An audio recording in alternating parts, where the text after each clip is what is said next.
de la perfusión del tejido miocárdico, en específico del tejido miocárdico. Entonces, para esto primero tengo que recordar por qué se nutre el tejido miocárdico.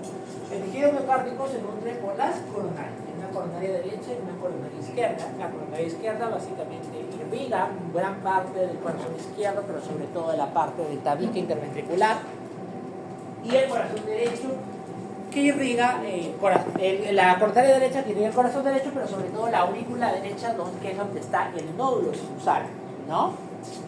Muy bien. Y además es importante recordar una cosa bien importante. ¿En qué momento del ciclo cardíaco se perfunde mejor el corazón? ¿En la sístole o en la diástole? ¿Dónde se perfunde mejor el corazón? ¿En la sístole o en la diástole? ¿Dónde? En la diástole. ¿Por qué? Porque la mayor cantidad de flujo durante la sístole primero se va vía directamente hacia la aorta y sus ramas. Y las coronarias son prácticamente las primeras ramas que salen de la aorta, ¿se acuerdan ustedes? Y segundo, y esto es más importante todavía, porque las coronarias cuando irrigan al corazón parecen como una corona de espinas, de ahí su nombre coronarias, ¿no? Perforan el interior del miocardio e ingresan como ramas perforantes verticales hacia el miocardio. O sea, si el miocardio y sus fibras están así, la coronaria viene y lo perfunde así. Y así hay varias ramitas que entran al interior del miocardio, pero entran entre las fibras del miocardio. Entonces, pregunta, ¿qué crees que va a pasar cuando el corazón se contrae? Como en sístole. Se contrae. Tiende a querer colapsar a las ramas de las arterias coronarias.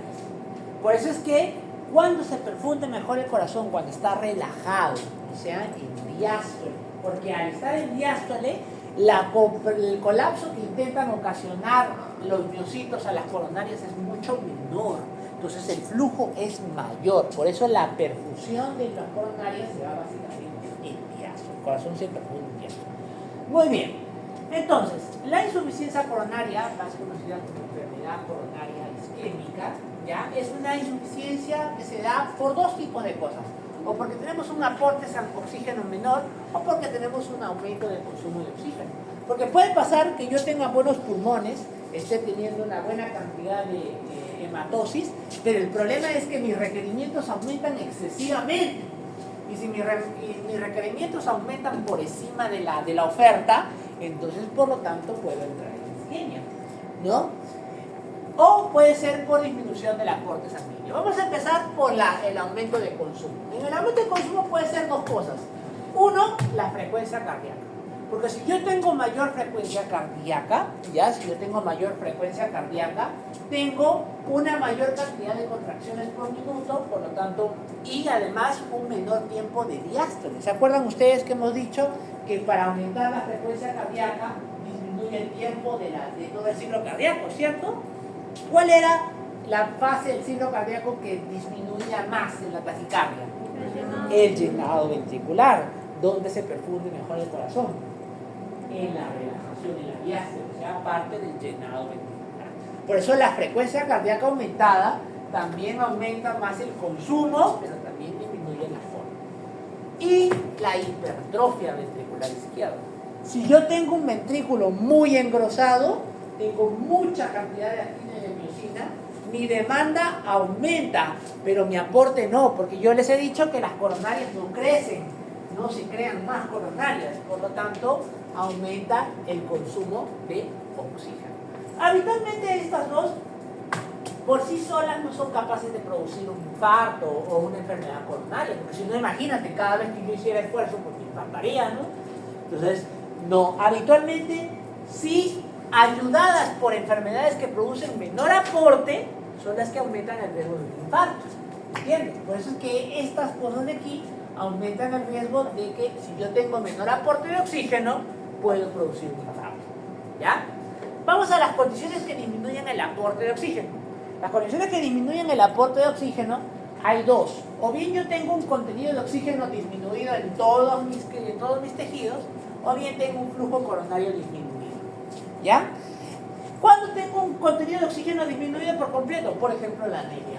por ejemplo, la insuficiencia respiratoria. Si yo tengo un pulmón que está totalmente tapado de mocos, no puedo hacer intercambio de oxígeno, de nada vale, porque mis coronarias no van a tener la hemoglobina con oxígeno suficiente, y por lo tanto el miocardio puede entrar en insuficiencia de aporte de oxígeno, ¿no? O la anemia, por eso es que la anemia también puede aumentar el riesgo de infarto, porque la anemia tiene menor hemoglobina.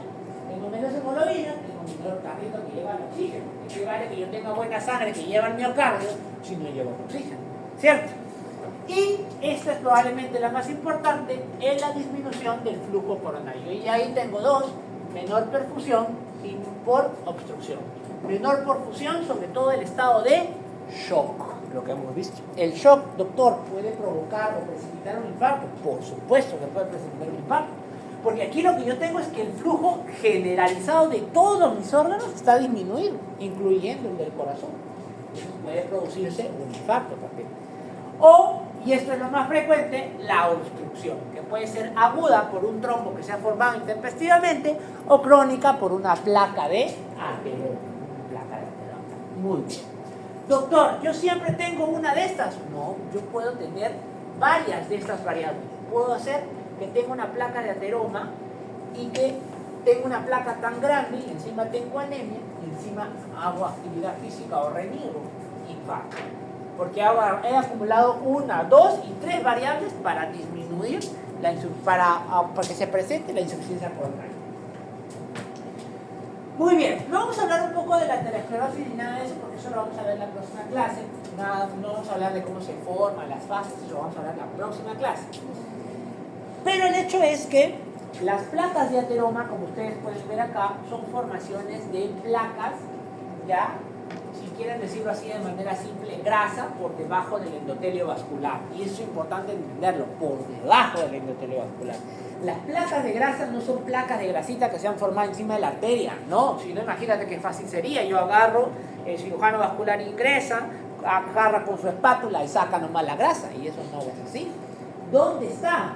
Mira, por debajo del endotelio y del subendotelio, y no es solo grasa, sino es material necrótico, porque son, vamos a ver la próxima clase, macrófagos, células muertas, células dendríticas, etcétera, con gran cantidad de LDL que está aglomerado en el interior de por debajo del endotelio. Entonces, pregunta del millón: ¿hay alguna forma de agarrar a una placa de ateroma y sacarla? No existe. Por eso hay que evitar la formación de las placas de ateroma. Y las placas de ateroma se van formando a todo. Si tengas la vida más sana del mundo, a todo le va a pasar que alguno tenga placas de ateroma, porque eso pasa con el tiempo, la oxidación y la disfunción endotelial.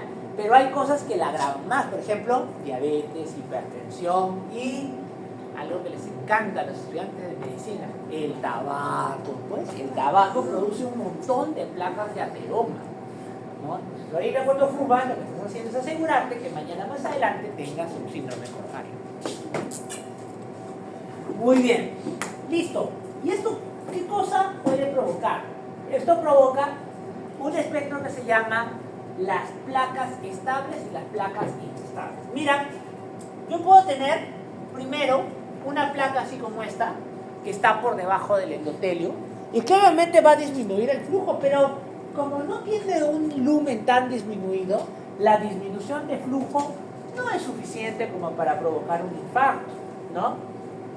Entonces, yo realmente requiero de una obstrucción de casi de más del 50% para que haya recién algún tinte de disminución de hipoperfusión a nivel del miocardio. Por eso es que puedo estar años de año acumulando mi placa de ateroma y no dándome cuenta, no me voy a dar cuenta, ¿no? Entonces, conforme pasa el tiempo, las placas de ateroma crecen y miren, inclusive pueden llegar a casi parcialmente obstruir una placa de ateroma muy grande. Cuando ya obstruyen más del 50%, ya prácticamente ahí es donde empiezan a aparecer la isquemia del miocardio, ¿no? El hecho es que yo tengo que, donde está acá en una gráfica, por aquí, ¿dónde está? ¿Dónde te has metido? Acá está.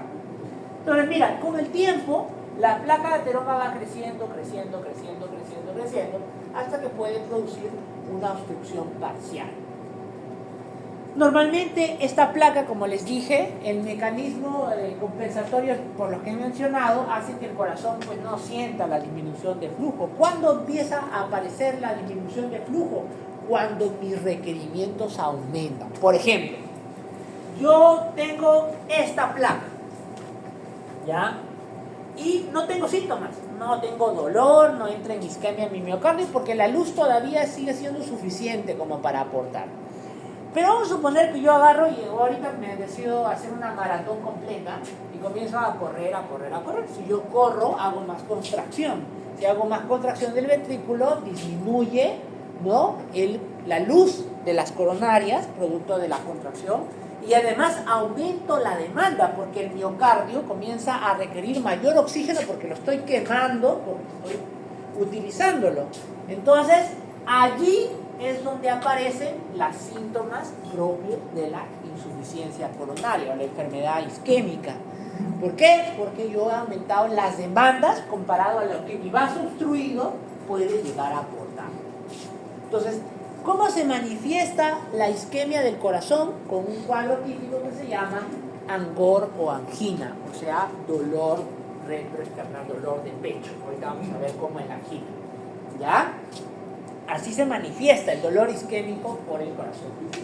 Cuando la manifestación solo aparece cuando yo aumento las demandas, se llama angina estable. Se llama angina estable. Y es lo más frecuente, es una placa de ateroma que ha ido creciendo poco a poco y que solamente aparecen los síntomas cuando yo aumento los requerimientos necesarios, aumento las demandas. Muy bien, pero para el otro lado tenemos dos eventos. Uno en el cual yo tengo que la placa de ateroma se rompa. ¿Y por qué se rompe? Vamos a regresar al gráfico de acá. Mira este gráfico de acá, esta es la placa de ateroma, todo esto es el centro necrótico, este es el endotelio y abajo se ha formado pura fibrina, ¿sí? Esa capa de fibrina hace que, por más que venga la sangre acá con altas presiones, sea un hipertenso muy mal controlado, maneja 180, 190, ya como quieras, ya, por más que pase eso, esto de acá no se va a romper porque gracias a la fibrina no se rompe, ¿no? Pero ¿qué pasa si esto no es así, sino apenas es esto que está acá? Mira, mira, mira, una línea chiquitita nada más. ¿Qué es lo que pasa? Que al romperse expone todo el material de acá hacia la sangre. Y este material que está aquí abajo es muy protrombótico, produce mucho la activación de los factores de la coagulación, pero sobre todo de la agregación plaquetaria. Entonces forma un trombo. Entonces una placa que por más que no haya, miren esta placa, no obstruía casi nada, no menos de lo que es esta de acá, pero sin embargo, mira, solo por romperse ha formado un coágulo que ha obstruido toda la arteria coronaria. Entonces, ahí sí yo tengo dos cosas. O bien se obstruye por completo, o bien se obstruye parcialmente, dejando pasar apenas una pequeña cantidad. Cuando se obstruye por completo, no aporte nada de vasos sanguíneos, no aporta nada de flujo sanguíneo, al miocardio, porque le corresponde a ese extremo de la coronaria, y por lo tanto el músculo se muere por isquemia. Eso se llama infarto. Acuérdense, hemos dicho en las primeras clases, la muerte por isquemia se llama infarto, produce infarto. Entonces el infarto de corazón o infarto de miocardio es la muerte por hipoperfusión coronaria, ¿no? ¿Ya? Eso es cuando obstruye por completo. Y cuando obstruye parcialmente, deja pasar algo de flujo, pero de todas maneras hay lesión por isquemia, pero reversible, ¿no? Irreversible, como sí lo producen el infarto, ¿no? Acuérdense, cuando hemos visto las primeras clases, las lesiones irreversibles llevaban o a apoptosis o a necrosis, mientras que la lesión reversible yo podía regresar a la funcionabilidad normal de la célula nuevamente, ¿cierto? Entonces en la angina inestable todavía no hay lesión irreversible, mientras que en el infarto ya hay una lesión irreversible, muerte celular, ¿ya? Doctores, cuando yo tengo una angina inestable o un infarto al miocardio, eso se llama síndrome coronario agudo. ¿Y por qué tiene otro nombre? Porque se diferencia de la angina estable. Al paciente con angina estable yo le puedo dar tratamientos médicos, seguirlo en consultorio normal. A este de aquí, si yo no hago nada en las primeras 6 horas, todo el miocardio que se haya obstruido no se va a recuperar. ¿Y el miocito hace mitosis? No. Miocardio que se pierde, miocardio que ya no se recupera. ¿Ya? Por eso es que es importante diferenciarlo, ¿no? Cuando ustedes lleguen a la parte ya clínica, les van a enseñar qué cosa es el Zika, cuál es el manejo del Zika. El diagnóstico de Zika es clínico, o sea, solo preguntando, mirando y examinando, nada más, no se requiere nada más. ¿Ah? Muy bien. Listo. Entonces, ¿qué pasa cuando uno tiene un probable Zika? Pues puedes tener dos cosas, una angina estable o una angina inestable. La angina inestable se divide a su vez en infarto del miocardio versus angina inestable. ¿Cómo se diferencia? Vamos a hablar primero de eso por acá. ¿Qué es lo que pasa primero cuando yo tengo hipoperfusión? Cuando yo tengo hipoperfusión producto de que las coronarias no están obstruidas, ya tengo disminución de la perfusión e hipoxia celular. Y ustedes ya saben todo lo que produce la hipoxia celular. Cuando hemos visto shock, todas las células, ¿se acuerdan lo que pasaba? Y ahora pasa eso, pero en el miocardio, o sea, solo en las células miocárdias. Pero el miocardio tiene una particularidad, que nosotros necesitamos ese ATP, porque si ustedes recuerdan contracción musculoesquelética y contracción del miocardio, nosotros para poder ingresar calcio, que es el que produce la contracción, actina y miocina, ¿qué necesitamos? Activar canales. ¿Qué canales? Sodio, calcio, los de reanidona, ¿qué más? O sea, ya se olvidó de morfo, a ver, están los de morfo, están morfo. Entonces, todos esos canales que movían el calcio del sarcoplasma o de la membrana celular, ¿ya? ¿Qué utilizan para mover el calcio? ¿Qué utilizan? ATP. Entonces, por lo tanto, ¿qué pasa en la injuria del corazón por hipoxia? No tengo ATP, porque no tengo oxígeno. Si no tengo oxígeno, no puedo crear ATP. Entonces, a los 60 segundos de la oclusión, empieza la pérdida de la función contráctil. ¿Por qué? Porque no funcionan las bombas. Si no funcionan las bombas, no hay calcio. Si no hay calcio, no hay actina y miocina que se unan, no se contrae. Por lo tanto, el hallazgo más temprano que aparece en la isquemia es la pérdida de la función contráctil. Si yo miro acá, pues no se ve bien por la luz está horrible, se contrae más acá, pero aquí casi nada. ¿Por qué? Porque ha habido una isquemia. No necesariamente un infarto, ¿eh? Isquemia estoy hablando. Isquemia. Pues eso es lo que puede verse ahí. ¿Ya? Pérdida de la función contráctil. ¿Se acuerdan cuál dijimos que era la primera causa de insuficiencia cardíaca? La cardiopatía isquémica. Eso es. Muy bien. Después de varios minutos de la pérdida contráctil, aparecen los cambios de estructura reversibles. Edematización de la célula, ¿no? Se hincha el núcleo, ¿no? Etcétera. Y después de los 40 minutos de la lesión reversible, aparece la lesión irreversible. Y la lesión irreversible solo tiene dos opciones. ¿Cuáles son? La necrosis y la apoptosis. Pero yo me acuerdo que el doctor Álvaro, bueno, no, yo les enseñé, pero en la teoría decía, súper botado yo, en la teoría decía que habitualmente la lesión por hipoxia, ¿qué tipo de muerte provoca? ¿Apoptosis o necrosis? Necrosis. Exacto. ¿Y en qué se diferenciaba la necrosis de la apoptosis? ¿Te acuerdas? Ya, programada, pero ¿cómo es su muerte? La necrosis es violenta, ¿no? ¡Bah! Estalla la célula. Y todo lo que hay adentro se libera, mientras que la apoptosis se vuelve acurrugada hasta que viene un macrófago, los fagocitos se lo llevan, ¿no? Entonces, como libera todo lo de adentro, hay que acordarse, a ver, ¿qué hay adentro de la célula del cardiomiocito? DHL. Por eso tú le pides DHL al paciente elevado. ¿Qué más hay adentro? A ver, mioglobina. Entonces, mioglobina aumentada. ¿Qué más? Los músculos tienen una enzima que utilizan, que se llama creatininfosfoquinasa, CPK le decimos nosotros, también elevada. Y finalmente, ¿qué cosa tienen? ¿Qué utilizamos? Una SIT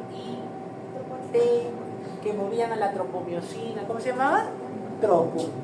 Las troponinas están aumentadas. Y eso es lo que pasa en el lesiones.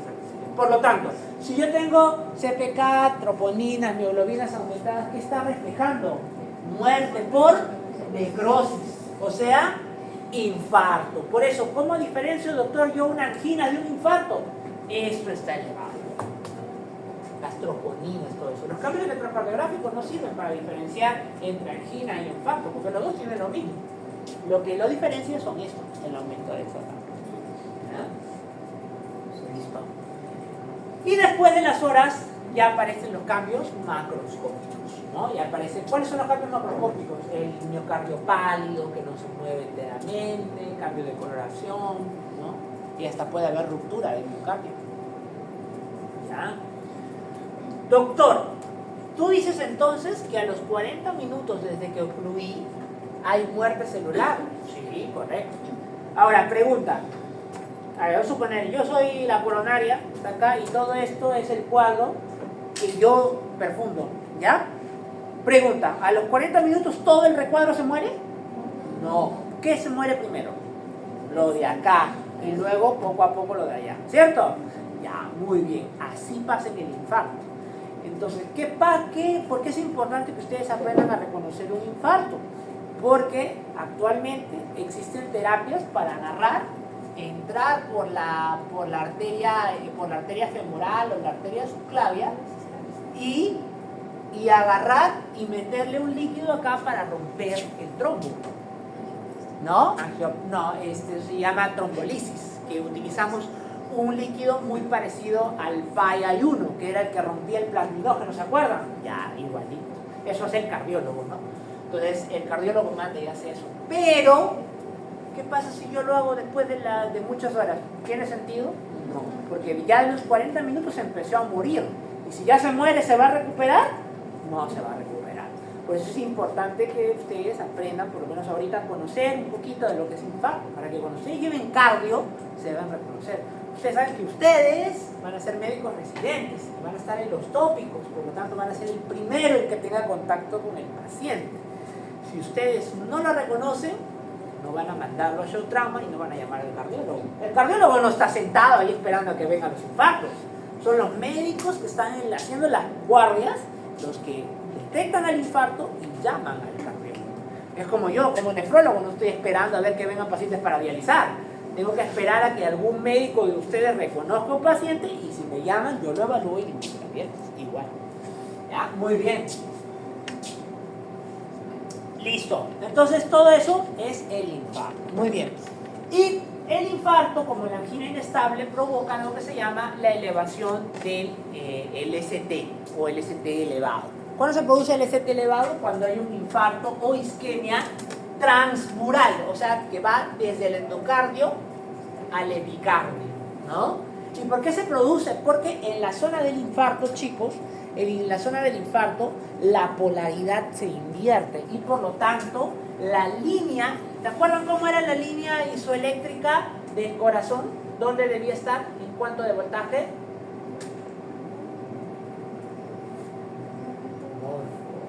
Electrocardiograma. ¿Dónde estaba? A 0 milivoltios. Pues aquí estaba la línea isoeléctrica. ¿Qué pasa en las zonas del infarto?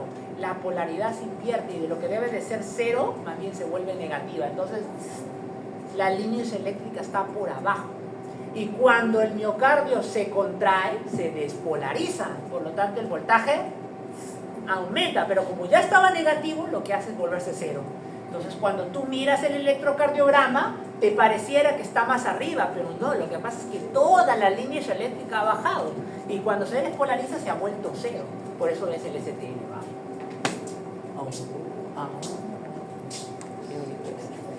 ¿Está?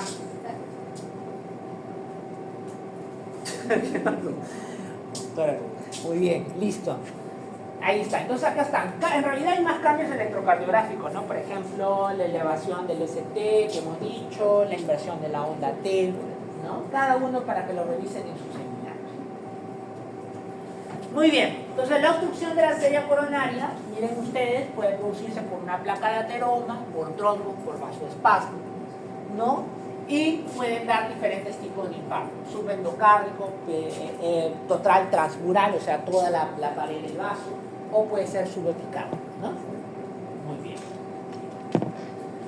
Y efectivamente lo que dijeron por ahí es cierto, también a veces se hace angioplastia, ¿no? Se ingresa así, ¡pah! Ingresa con una, imagínense, ingresan con un catéter por acá, por la arteria femoral, hacen los cardiólogos. La segunda especialidad que hubiera estudiado si no hubiera sido nefrólogo, no fuera porque me encanta la nefrología, es la cardiología. Entonces entran por acá, ¿no? Van por la arteria aorta, llegan al corazón y el corazón salen por ventrículo izquierdo, se van a la coronaria, la pintan y donde ven que ya no pasa el contraste, ahí está la obstrucción. Se agarran y entran como un alambre muy, muy pequeñito y tiene como un globo en todo el alambre. Y cuando llega la obstrucción, lo inflan al globo, entonces el globo hace que la placa se abra, ¿no? Se llama cateterismo. Muy bien. Listo. Entonces, y finalmente, eso produce que el síndrome coronario agudo. Vamos a ver. ¿Cuáles son las manifestaciones clínicas de una persona que tiene dolor por isquemia? Se llama angina. Viene de angor, de angustia. ¿Por qué le llaman así? ¿Ah? Por la posición se le llama así. Ustedes saben que hay un libro muy bonito que leemos todos los médicos para la semiología, todo lo que son signos y síntomas, que se llama El Surós. Probablemente un libro tan antiguo que cuando lo lean van a ver que es una letra así, esas casi dibujadas, así. ¿Ya? Pero ahí relata muy bien la historia. Y angor viene porque es lo más típico. El paciente con infarto clásicamente le duele, pero no le duele el pecho, le duele adentro del pecho, por detrás del esternón. Entonces lo típico es que hacen esto. Eso se llama angustia, ¿no? Como una sensación de angustia, dicen. Entonces se le llama angor, angina, angustia. Es un dolor retroesternal, habitualmente sordo, porque el paciente no te puede indicar exactamente dónde le duele, solamente le dice que te duele esta parte. No te puede indicar dónde exactamente. Y 3, característica del inicio del dolor, suele ser progresivo. O sea, no empieza con un dolor rápidamente agudo, sino que se ha ido poco a poco instaurando hasta que ya es muy incontenible, ¿no? Empieza, de hecho, primero con sensación de angustia, que le falte el aire, que algo le falta, ¿no? Provocación, que habitualmente, ¿qué hemos dicho? Habitualmente lo que el paciente tiene la placa, pero hay un evento desencadenante, que puede ser un trombo o a veces un aumento de la demanda. O sea, yo por ejemplo tengo una placa gruesa y resulta que decido correr una maratón. Entonces, como las demandas aumentan, entonces lo que se dice el paciente es que clásicamente aumenta el dolor o ha aparecido después de actividad física. Doctor, estaba caminando más de 4 cuadras ya y de repente me comenzó a doler.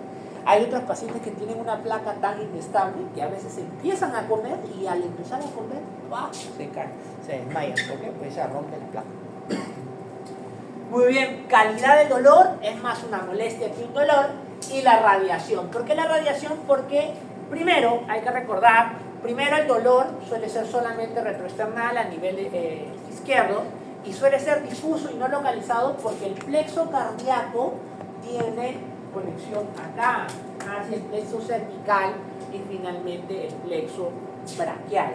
Y después, cuando el infarto agarra o inflama el pericardio está inervado por el nervio pericardio frénico, y el pericardio frénico es rama de ¿quién? ¿Quién? El vagón. ¿De quién? El frénico, pues. Entonces, esa rama de acá sale del plexo cervical y algunas ramas nacen del plexo braquial.